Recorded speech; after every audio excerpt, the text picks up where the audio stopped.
দেখো তৌহিদ, এখানে কত ভিড় বলো। হ্যাঁ হ্যাঁ হ্যাঁ এটাই। আসসালামু আসসালামু আলাইকুম। ঈদ মোবারক। তো আজকে আমাদের ভিডিওটা কেমন লাগছে, ফার্স্ট টাইম ব্লগ করছি, তো কোনো নেক্সট স্টেপে এর থেকেও ভালো করার চেষ্টা করবো ইনশাল্লাহ।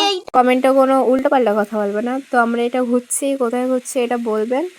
আর দেখেছেন ঈদের দিনকে কেমন ভিড়, কত লোক। এটা তো কম, আরও আছে, তো আমাদের সাথে জুড়ে থাকুন।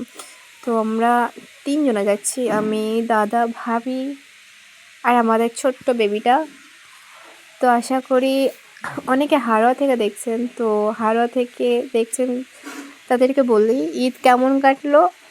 আমার এই তো অনেক সুন্দর কেটেছে। এবার আপনাদের ঈদটা কেমন কাটেছে সেটা কমেন্টে জানান। তো গাইস আমরা সেজে গুজে ঘুরতে যাচ্ছি। আমরা তো বাইক নিয়ে এদিক ওদিক ঘুরছিলাম। তো আপনারা কোথায় কোথায় যাচ্ছেন সেটা কমেন্টে জানিও। আর কে কে কসবাল্যান্ড এসছিলে সেটাও কমেন্টে জানিও, কারণ আমরা গেছিলাম সেখানে গিয়ে কিছুক্ষণ থেকে ওখান থেকে আমাদের যে কলকাতা প্রান্তিক আছে সেইখানটায় গেছিলাম। বাট সেটা দেখো দেখো তৌহিদ, এখানে কত ভিড় বলো। হ্যাঁ হ্যাঁ হ্যাঁ এটাই। এইটা তো ভালো কাজ পেলাম।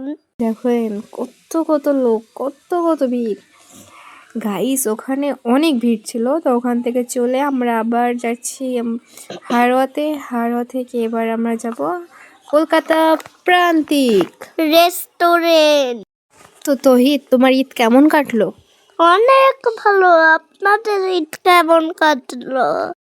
আপনাদের ঈদ কেমন কাটলো সেইটা কমেন্টে জানান।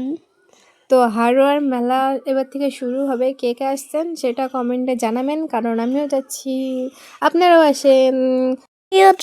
আপনারাও আসবে আমাদের সঙ্গে দেখা করতে। বাই।